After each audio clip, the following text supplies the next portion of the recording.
Reactivity of HX नहीं ना, reactivity of halogen, reactivity of halogen with hydrogen. Reaction very simple, बहुत आसान है। आप बोलेंगे X2 plus H2 gives 2HX, क्या बनाएगा 2HX। ओके, चलिए इसके बारे में हम देखते हैं। रिएक्शन वेरी सिंपल है, ये इसका हमने एक एग्जांपल भी दिया था केमिकल काइनेटिक्स के अंदर, आपको याद होगा। Cl2 plus H2 gives 2HCl, zero order reaction के अंदर देखा था, याद है क्या आपको कि ये रिएक्शन में कॉन्सेंट्रेशन पे डिपेंड नहीं रहता है रेट, बल्कि रेट किस पर डिपेंड रहता है, लाइट पे। क्या आपको याद है, ये लाइट पर डिपेंड थी रिएक्शन, जीरो ऑर्डर रिएक्शन, याद है आपको। तो Cl2 plus H2 gives 2HX। तो इसके जो हैलोजन्स तैयार होते हैं वो हैलोजन्स है HF, HCl, HBr and HI। Hydrogen fluoride, hydrogen chloride, hydrogen bromide, hydrogen iodide. Okay, so these are the acids. ये सब कौन है, ये एसिड्स होते हैं, क्योंकि अब तक हमने क्या सुना है, सिर्फ हाइड्रोक्लोरिक एसिड। हाइड्रोब्रोमिक भी होता है, हाइड्रो आयोडिक भी होता है और हाइड्रोफ्लोरिक भी होता है। ओके, चलिए अब हम आगे बढ़ते हैं। यहां पर अगर हम देखेंगे, अगर हम यहां पर देखेंगे इसको, तो इनके बॉइलिंग पॉइंट और melting point, boiling point and melting point. पहले मैं मेल्टिंग पॉइंट बताता हूं आपको। इनके अगर हमने मेल्टिंग पॉइंट्स देखा है तो डेफिनेटली अभी हम पढ़ रहे थे कि आगे जा रहे तो मास बढ़ रहा है, मास बढ़ रहा है, वॉल्यूम भी बढ़ रहा है, बढ़ रहा है कि नहीं। तो डेफिनेटली यहाँ पर इनका डेंसिटी भी बढ़ता है, तो यहाँ पर बॉइलिंग पॉइंट इंक्रीज होना चाहिए, melting point sorry melting point क्या होना चाहिए, इंक्रीज। लेकिन यहाँ थोड़ा सा अपने को एबनॉर्मेलिटी मिलेंगी, वो अपने को याद रखना है, ठीक है। वो क्या क्या है देखिए, जैसे HF ये सबसे ज्यादा है, उसके बाद HI है, उसके बाद HCl, देन HBr, ये तो नॉर्मल हो गया। ये दो एक्सेप्शन हो गए मेल्टिंग पॉइंट के अंदर। ये due to high van der Waals interaction इधर आ गया है, और यहां पर क्या होता है, हाइड्रोजन बॉन्डिंग। अपने को पता है ना, फ्लोरीन, ऑक्सीजन, नाइट्रोजन, ये हाइड्रोजन बॉन्ड बनाते हैं नेबरिंग मॉलिक्यूल से। तो ये बहुत स्ट्रॉन्ग बॉन्डिंग बनाता है HF, hydrogen bonding. Because of high electronegativity difference, इनमें इंटरेक्शन बहुत अच्छे से होता है हाइड्रोजन बॉन्डिंग का, मतलब इसका हाइड्रोजन बॉन्ड ऑक्सीजन और नाइट्रोजन से भी ज्यादा स्ट्रांग है। तो ये एक्सेप्शनली देने तो वाला है ज्यादा मेल्टिंग पॉइंट। और जो HI है, ये वंडरवॉल इंटरेक्शन की वजह से, इसमें हाई वंडरवॉल इंटरेक्शन है, वॉल्यूम बड़ा है, इसलिए ये ज्यादा शो करने वाला है मेल्टिंग पॉइंट। चलिए आगे बढ़ते हैं हम। बॉइलिंग पॉइंट, अगर हम बॉइलिंग पॉइंट में जाते हैं इसके, तो बॉइलिंग पॉइंट में आप सिर्फ एक डिसऑर्डरनेस रहेगा, HCl, HBr और HF यहां पर है, उसके बाद HI, क्योंकि ये लिक्विड स्टेट में होता है। लिक्विड स्टेट में यहां पर ऑर्डर थोड़ा सा चेंज हो जाएगा। Okay, bond dissociation, bond dissociation energy किसको आप आसानी से ब्रेक कर सकते हैं, HI को। हम इसको 100 साल से पढ़ रहे हैं, HF, HCl, HBr and HI, ठीक है। थोड़ा इसको स्टॉप कर देंगे।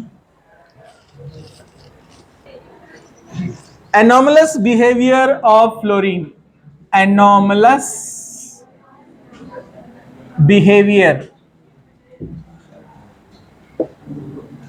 ऑफ फ्लोरीन, फ्लोरीन का एनोमलस बिहेवियर। एनोमलस मतलब गैर मामूली, एक्सेप्शनल, हटकर, ठीक है, अनयूजुअल, इसको कहते हैं एनोमलस बिहेवियर। तो फ्लोरीन एक एनोमलस बिहेवियर शो करता है, जिसके रीजन वही है जो ऑक्सीजन के रीजन थे और जो नाइट्रोजन के रीजन थे। मतलब ऑक्सीजन अपनी फैमिली में अलग एक्सेप्शनल प्रॉपर्टी शो करता है, ठीक है, देखा ना हमने।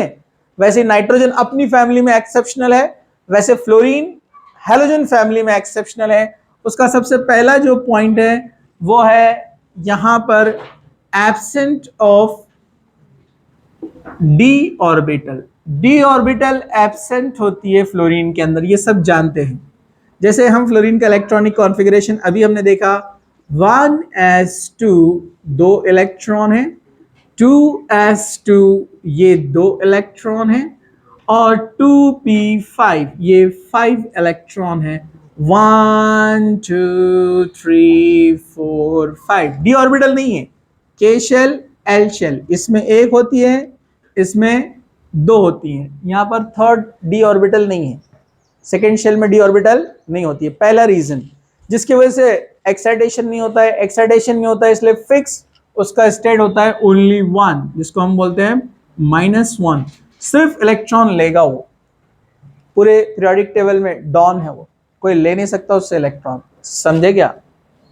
हाँ, क्यों चलती है उसकी इतनी, डॉन क्यों बन गया वो?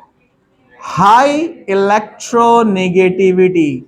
इलेक्ट्रोनेगेटिविटी उसकी हाई है, 4, इलेक्ट्रोनेगेटिविटी 4 है, इसका कोई यूनिट नहीं होता है अपने को पता।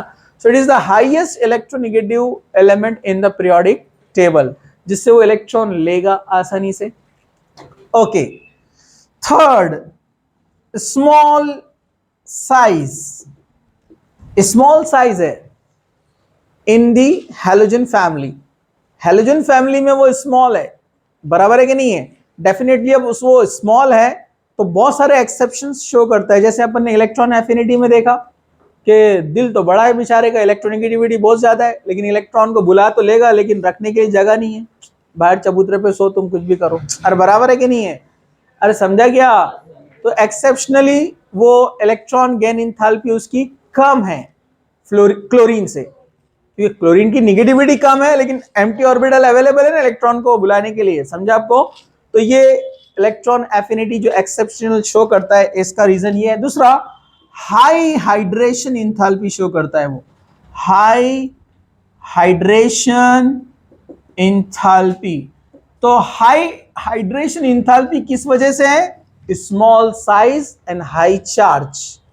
क्योंकि जो F माइनस होता है ना, उसके ऊपर क्या होता है, बहुत हाई चार्ज है ना, इलेक्ट्रोनेगेटिविटी 4 है और साइज वेरी स्मॉल, तो वाटर मॉलिक्यूल उससे बहुत अच्छे से अप्रोच होंगे, large amount of heat release होंगी, उसी को बोलते हैं हम हाइड्रेशन इंथैल्पी। समझा आपको? इसको हाइड्रेशन इंथैल्पी भी आता है, सॉल्वेट इंथैल्पी भी आता है, सॉल्वेट, सॉल्वोलिसिस। जब वाटर मॉलिक्यूल नजदीक आते हैं किसी एक स्मॉल एटम के पास, जो चार्ज एटम होता है, तो उसको हम बोलते हैं हाइड्रेशन। अदर कोई मॉलिक्यूल्स आते हैं तो इन जनरल उसको बोला जाता है सॉल्वेट, सॉल्वोलिसिस, उसको हाइड्रोलिसिस, इसको सॉल्वोलिसिस। समझा आपको? Okay, fluorine D orbital absent है, इलेक्ट्रोनेगेटिविटी ज्यादा है, स्मॉल साइज है। ये तीन मेन कैरेक्टरिस्टिक्स है इसके, जिसकी वजह से ये एक्सेप्शनल यानी एनॉमलस बिहेवियर शो करता है। और कुछ एक्सेप्शनल पॉइंट आएंगे केमिकल प्रॉपर्टीज के अंदर कि ये ऑक्सीजन के साथ कैसे रिएक्ट करेंगे, पूरे हैलोजन, फ्लोरीन भी, और हाइड्रोजन के साथ कैसे रिएक्ट करेंगे, मेटल्स के साथ कैसे रिएक्ट करेंगे। नेक्स्ट लेक्चर में इसको हम कंटिन्यू करते हैं। Okay, stop.